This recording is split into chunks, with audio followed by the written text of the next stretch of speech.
रोता हुआ कालू कौवा टुनटुनी चिड़िया के पास जाता है। टुनटुनी चिड़िया, मैं बहुत भूखा हूँ। मुझे खाने को दे दो। ज्यादा नहीं तो 2 दाने ही दे दो, या फिर एक दाने से भी काम चल जाएगा मेरा। कौवे भैया, तुम अब अपना आलसपन छोड़ दो। ऐसा कब तक चलेगा? तुम हमेशा ही दूसरों से मांग कर अपना पेट भरते हो। एक दाना है तो दे देना। क्या नए नए भाषण दे रही है? चल। अरे भैया, मेरे पास नहीं है, जाओ यहाँ से।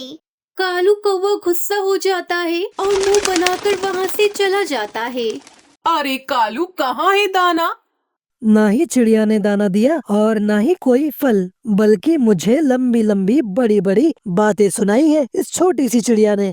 कालू, लगता है आज मेहनत से ही दाना कमाना पड़ेगा। जल्दी से चलो, ऐसा ना हो कि सारे पक्षी दाना चुग लें और हम भूखे के भूखे ही रह जाएं। कालू कौवा और उसकी पत्नी सुंदरी कौवी दाना लेने चले जाते हैं। बच्चों, मम्मा के आने तक घर में ही रहना, और अगर कोई दरवाजे पर आए तो दरवाजा बिल्कुल भी नहीं खोलना है, समझे बच्चों? ठीक है मम्मा, हम आपका इंतजार करेंगे। जब तक आप नहीं आएंगी तब तक हम दरवाजा नहीं खोलेंगे। टुनटुनी चिड़िया अपनी टोकरी उठाकर दाना लेने चली जाती है और वो उड़ते ही इंसानों के खेतों की तरफ चली जाती है। वहाँ टुनटुनी चिड़िया को एक जगह पर एक अमरूद का पेड़ नजर आता है। टुनटुनी चिड़िया वहाँ जाती है।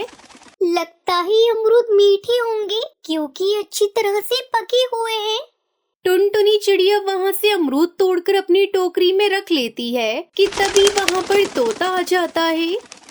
टुनटुनी चिड़िया, नाना नाना, ऐसा ना करना। तुम ये अमरूद ना खुद खाना और ना अपने बच्चों को खिलाना। अभी आज ही किसान ने इस पेड़ पर कीड़े मार जहर का छिड़काव किया है। 2 दिन तक ये अमरूद खाने के लायक नहीं है। धन्यवाद तोते भैया, मैं तो ये मीठा फल अपने बच्चों के लिए लेकर जाने वाली थी। जो जो अमरूद तुमने तोड़े हैं ना, उन्हें किसी झाड़ियों में फेंक देना। ठीक है तोते भैया, मैं ऐसा ही करूँगी। टुनटुनी चिड़िया अपनी टोकरी उठाकर उड़ती है। रास्ते में टुनटुनी चिड़िया को कौवा और कौवी रोक लेते हैं। कालू, मैं इसे बातों में उलझा कर रखती हूँ और तुम उसकी टोकरी लेकर भाग जाना। अरे सुनो टुनटुनी चिड़िया, हम झरने पर जा रहे हैं, क्या तुम भी चलोगी हमारे साथ? वो देखो, वो बंटी कबूतर आ गया, हम उसे भी अपने साथ ले जाते हैं। टुनटुनी चिड़िया जैसे ही अपना ध्यान दूसरी तरफ करती है तो कालू कौवा टुनटुनी चिड़िया की टोकरी उठा लेता है और वो दोनों कौवे वहाँ से भाग जाते हैं। सुंदरी, कालू, रुको, ये अमरूद जहर वाले हैं, उन्हें मत खाना। कालू कौवे मर जाओगे, मेरी बात तो सुनो। कालू कौवा और सुंदरी कौवी तो दूर निकल गए थे। वो दोनों पति पत्नी पुराने कुएं के पास छुपकर बैठ जाते हैं और अमरूद खाने लगते हैं। सुंदरी, अमरूद जहर वाले हैं। वो चिड़िया देखा कैसे हमें पागल बना रही थी। हम कौवे इतनी जल्दी चिड़िया की बातों में आने वाले नहीं हैं। सुंदरी, पार्टी शुरू करो। दोनों कौवे टुनटुनी चिड़िया से छुपते हुए जहर वाले अमरूद खाने लगते हैं। सुंदरी एक अमरूद खाती है तो कालू कौवा दो। वो दोनों धीरे धीरे करके सारे ही अमरूद खा लेते हैं। कालू, कालू जी, मेरी आंखें बंद हो रही हैं, मेरा सर भी चकरा रहा है। मर गया सुंदरी, मैं भी मर गया। मेरे पेट में दर्द शुरू हो गया है। कालू, कहीं सच में तो ये अमरूद जहर वाले नहीं थे? कालू भैया, सुंदरी कौवी, कहाँ हो तुम दोनों? मेरी बात सुनो। टुनटुनी चिड़िया उन दोनों को पूरे जंगल में ढूंढ रही थी। सुंदरी कौवी टुनटुनी चिड़िया की आवाज सुन लेती है और बहुत मुश्किल से बोलती है। चिड़िया, टुनटुनी चिड़िया, मैं यहाँ हूँ, हमें बचा लो चिड़िया, हमें बचा लो, हम मर रहे हैं। टुनटुनी चिड़िया जब पहुँचती है तो सुंदरी कौवी और कालू कौवे को जमीन पर लेटा हुआ पाती है। मैंने तुम दोनों को बहुत आवाजें दी थी, मगर तुम दोनों इतने बुरे हो कि किसी की भी बात नहीं सुनते। मैं अभी डॉक्टर बुलबुल को जल्दी से बुला कर लाती हूँ। टुनटुनी चिड़िया, बस एक बार हमारी जान बचा लो। हम फिर दोबारा सारी जिंदगी चोरी नहीं करेंगे, किसी का भोजन नहीं छीनेंगे। हमें बचा लो। टुनटुनी चिड़िया मेरी प्यारी बहन, अपने भाई कालू को बचा लो। फिर टुनटुनी चिड़िया जल्दी से डॉक्टर बुलबुल के पास जाती है और उसे सारी बात बताती है। बुलबुल डॉक्टर, सुनो बुलबुल डॉक्टर, वो उन्होंने जहर वाले अमरूद खा लिए हैं। वो दोनों कौवे मर जाएंगे। जल्दी आप मेरे साथ चलो, उन्हें बचा लो। डॉक्टर बुलबुल अपना मेडिकल बॉक्स उठाकर टुनटुनी चिड़िया के साथ जाती है। कौवों को जल्दी से बुलबुल जहर खत्म करने वाली दवा देती है। थोड़ी देर बाद दोनों पति पत्नी के पेट में दर्द रुक जाता है और कौवे टुनटुनी चिड़िया को धन्यवाद बोलते हैं। चिड़िया बहन, आज सिर्फ आपकी वजह से हमारी जान बची है। अगर आप न आती तो हम तो मर चुके होते और किसी को पता भी न चलता। टुनटुनी चिड़िया, हम आज से अपना भोजन खुद मेहनत से ढूंढकर खाया करेंगे। सुंदरी बहन, कालू भैया, ये तो बहुत अच्छी बात है। मुझे बहुत खुशी हुई कि आप दोनों को अपनी गलती का एहसास हो गया है। बस आगे से आप कभी भी चोरी और लालच नहीं करना। इस तरह उन आलसी कौवे और कौवी को अपने बुरे कर्मों की सजा मिल जाती है। ये कहानी हमें बताती है कि हमें अपने आलसपन छोड़कर मेहनत के साथ कमाना चाहिए, ताकि हम कालू कौवे और सुंदरी कौवी की तरह किसी भी मुसीबत में फंसने से बच सके। पता नहीं आज भी कोई ग्राहक आएगा या नहीं। मैं रोज कितनी मेहनत करती हूँ, लेकिन ना जाने क्या दिक्कत है। जो ग्राहक भूले भटके से आ भी जाए तो वो कभी दोबारा नहीं आते मेरे हाथों की पानी पूरी खाने के लिए। ये है टुनटुनी चिड़िया, जो जंगल के बाजार में एक मिट्टी का घोंसला बनाकर रहती है। गुजारे के लिए टुनटुनी चिड़िया ने अपनी पानी पूरी की दुकान लगा ली। पहले तो फिर भी उसका गुजारा किसी तरह से हो जाता था, लेकिन फिर उसके पानी पूरी के ठेले के ठीक सामने कालू नाम के कौवे ने अपना ढाबा खोल लिया था। उसका ढाबा देखने में भी अच्छा था और अंदर बैठकर खाने का भी बढ़िया इंतजाम था।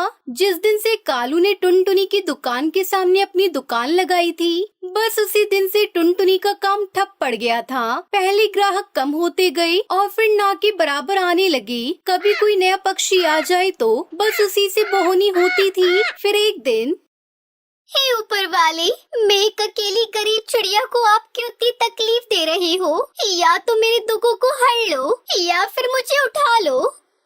ये कहते हुए टुनटुनी की आंखों में आंसू थे। तभी उसने देखा कि एक बूढ़ा बाबा उसकी दुकान के पास बैठा है, लेकिन टुनटुनी ने उसे देखकर भी अनदेखा कर दिया। हे ऊपर वाले, मैंने ग्राहक मांगे थे, पर आपने तो एक भिखारी को भेज दिया। अब क्या दूं मैं से? मेरे पास पैसे कहाँ हैं?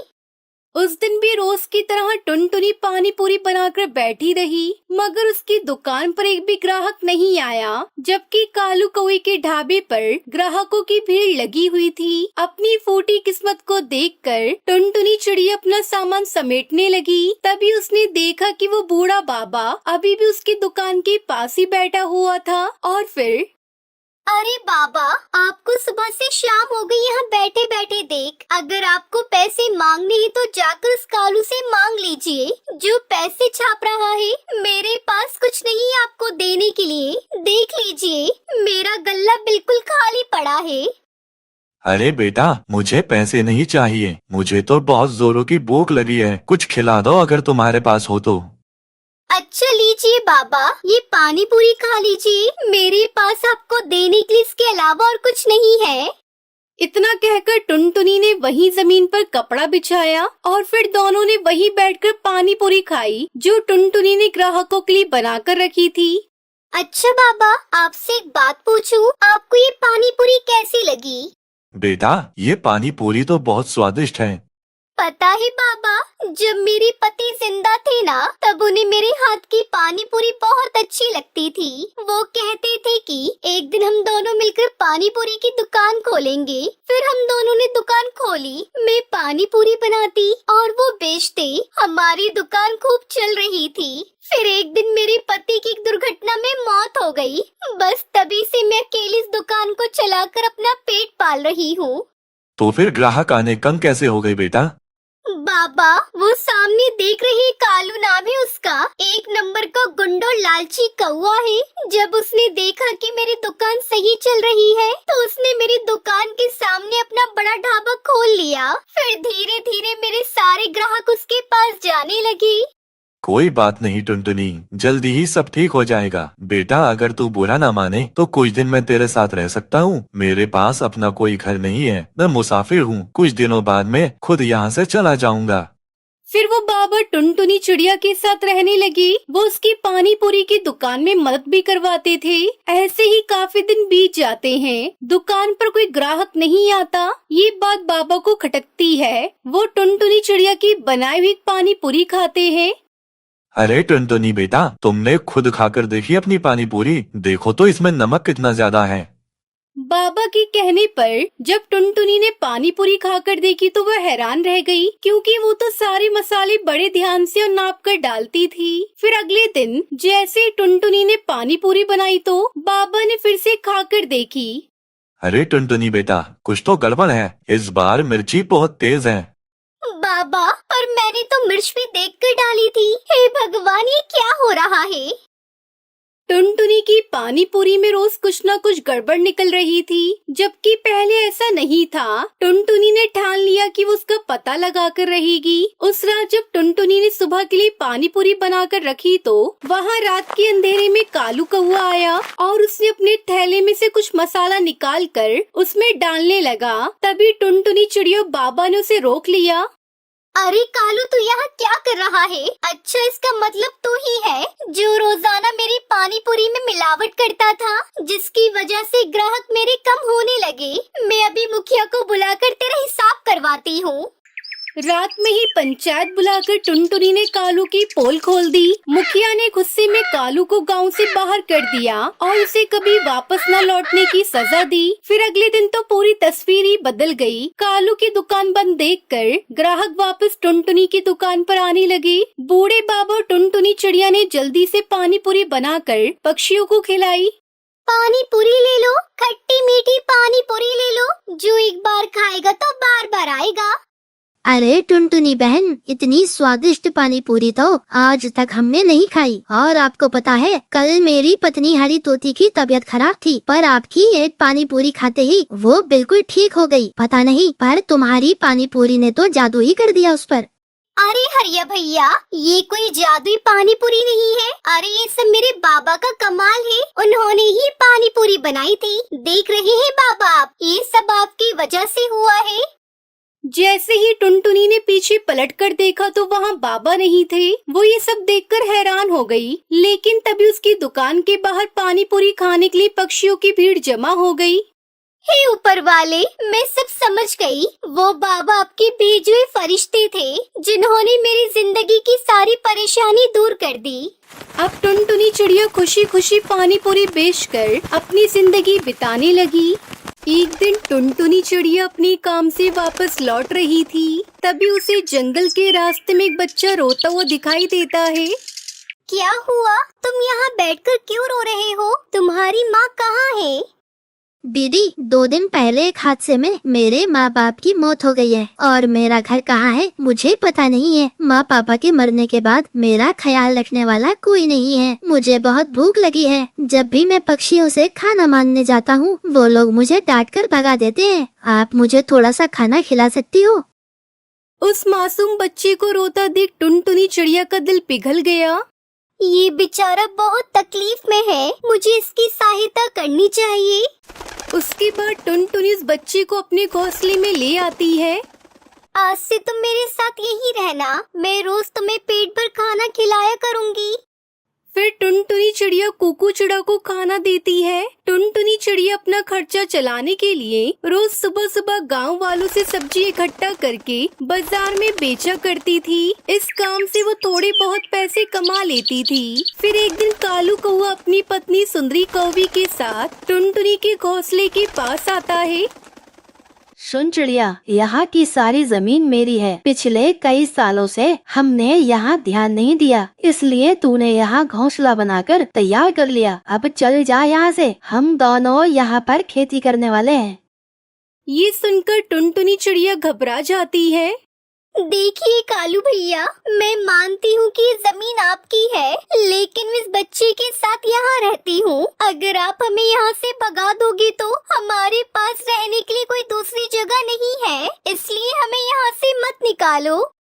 अरे हमने तुम भिखारियों का ठेका ले रखा है क्या, जो हम तुम्हारे बारे में सोचने बैठेंगे। हम तो सिर्फ अपने फायदे से मतलब रखते हैं, और तुम दोनों निकल जाओ यहाँ से, वरना मुझसे बुरा कोई नहीं होगा। उसके बाद टुनटुनी चिड़िया उस बच्चे को लेकर वहाँ से दूर एक तालाब के किनारे के पास चली जाती है। मुझे किसी भी तरह इस तालाब के किनारे छोटा सा घोंसला तैयार करना होगा। उसके बाद कोको चिड़ा और टुनटुनी चिड़िया साथ मिलकर तालाब के किनारे अपना मिट्टी का घोंसला तैयार करने लगते हैं। पूरा दिन मेहनत करने के बाद वो दोनों घोंसला तैयार कर लेते हैं। दीदी मेरे पास एक उपाय है, क्यों ना हम इसी तालाब के किनारे सब्जियां उगाना शुरू कर दें। सब्जियां बेचकर हमें बहुत पैसे मिलेंगे, उसके बाद हमारी सारी परेशानियां दूर हो जाएंगी।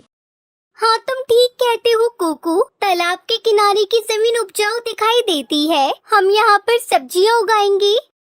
फिर अगले दिन से वो दोनों वहाँ पर सब्जी उगाना शुरू कर देते हैं। बारिश का मौसम भी आ जाता है। कुछ दिनों के बाद चारों तरफ ढेर सारी सब्जियाँ तैयार हो जाती हैं। जंगल में जोरदार बारिश हो रही थी। अरे वाह, ये कितनी सारी सब्जियाँ! मुझे तो लगा था कि ये बहुत ही कम सब्जियाँ उगेंगी, लेकिन यहाँ तो सब्जियों का ढेर तैयार हो गया है। हम इसे बेचकर बहुत सारे पैसे कमाएंगे, फिर अपना एक पक्का घोंसला बनाएंगे। उसके बाद कोको और टुनटुनी खुशी खुशी सब्जियां तोड़ के इकट्ठा करने लगते हैं, लेकिन तभी अचानक कालू कौआ और सुंदरी कौवी वहां आ जाते हैं। लगता है तुझे नहीं पता, ये तालाब और इसके आसपास की जमीन भी हमारी है। और हाँ, तूने यहाँ जो सब्जियाँ उगाई है, इस पर हमारा अधिकार है, इस पर हमारा अधिकार है। चल तू यहाँ से भाग जा। देखो, मैं तुम्हारी हर बात नहीं मानने वाली। मुझे अच्छी तरह पता है तालाब जंगल के किनारे है, यहाँ पर किसी पक्षी का कोई अधिकार नहीं। तुम दोनों मुझे बेवकूफ बनाने की कोशिश मत करना। तभी कालू कौआ डंडे से टुनटुनी चिड़िया और उस बच्चे को पीटने लगता है। हमें छोड़ दो, हमें जाने दो। तुम हमें इतना परेशान क्यों कर रहे हो? हमने तुम्हारा क्या बिगाड़ा है? लगता है आज के लिए इतना काफी है। अब ज्यादा जबान चलाई न मुझसे, मैं तुझे जान से मार दूंगा। बेचारी टुनटुनी चिड़िया कोको चिड़ा के साथ डर के मारे वहाँ से चली जाती है। फिर अगले दिन, उस दिन के बाद से वो दोनों तालाब के किनारे सब्जियां उगाकर बाजार में बेचने लगते हैं। दूसरी तरफ बेचारी टुनटुनी चिड़िया बारिश में फूट फूट कर रोने लगती है। हम दोनों का नसीब ही फूटा है। हम एक पल भी आराम नहीं कर पा रहे हैं। हर कोई हमारे पीछे पड़ा है। जिसे देखो वो हमें परेशान कर रहा है। न हमारे पास रहने को घर है, न सर छुपाने के लिए छत। और ये बारिश भी, पता नहीं ये बारिश कब रुकेगी। तभी अचानक एक परी की नजर उन दोनों पर पड़ती है। वो परी एक दयालु और नेक परी थी। वो उन दोनों के पास जाकर उनके दुख का कारण पूछने लगती है। टुनटुनी चिड़िया परी को अपनी सारी आप बीती बता देती है। तुम चिंता मत करो, उस कालू कौवे सुंदरी को सबक सिखाने को उपाय है मेरे पास। उसके बाद परी एक लाल रंग की लिपस्टिक टुनटुनी चिड़िया को देती है। तुम उस तालाब के किनारे जाओ और इस लिपस्टिक को अंदर मौजूद पानी में डाल दो। फिर अगले ही पल वहाँ पर एक विशाल जादुई लिपस्टिक का घर तैयार हो जाएगा। वो हमेशा तुम्हारी बात मानेगा और तुम्हारी हर इच्छा पूरी करेगा।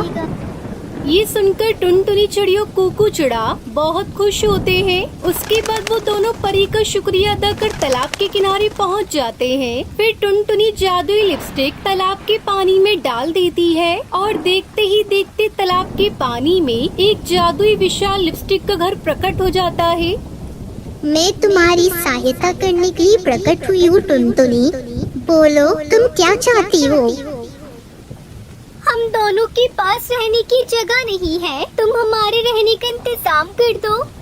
टुनटुनी के इतना कहते ही उस विशाल लिपस्टिक के घर के ऊपर दो बड़ी खिड़कियां, दरवाजा प्रकट हो जाता है। ये देखो, मैं घर के रूप में बदल गई हूँ। आज से तुम दोनों मेरे अंदर रह सकते हो। लिपस्टिक के घर को देखकर वो दोनों बहुत खुश होते हैं, लेकिन तभी अचानक कालू कौआ और सुंदरी कौ भी वहाँ भी आ जाते हैं और लिपस्टिक के घर को देखकर हैरान रह जाते हैं। यह तालाब जादुई है और इसने जादुई लिपस्टिक का घर प्रकट करके दिया है। देखो सुंदरी, ये लालची चिड़िया फिर से यहाँ आ गई। चलो इन दोनों को मारकर यहाँ से भगा देते हैं। इसके बाद ये लिपस्टिक का घर हमारा हो जाएगा। मेरी होती हुए तुम दोनों इनका कुछ नहीं बिगाड़ सकते। उसके बाद जादुई लिपस्टिक का घर उन दोनों को खूब बिजली के झटके देता है और साथ ही उनकी डंडे से पिटाई करता है। उसके बाद लिपस्टिक का घर उन दोनों के सर पर दो बड़ी बड़ी विशाल लिपस्टिक प्रकट कर देता है।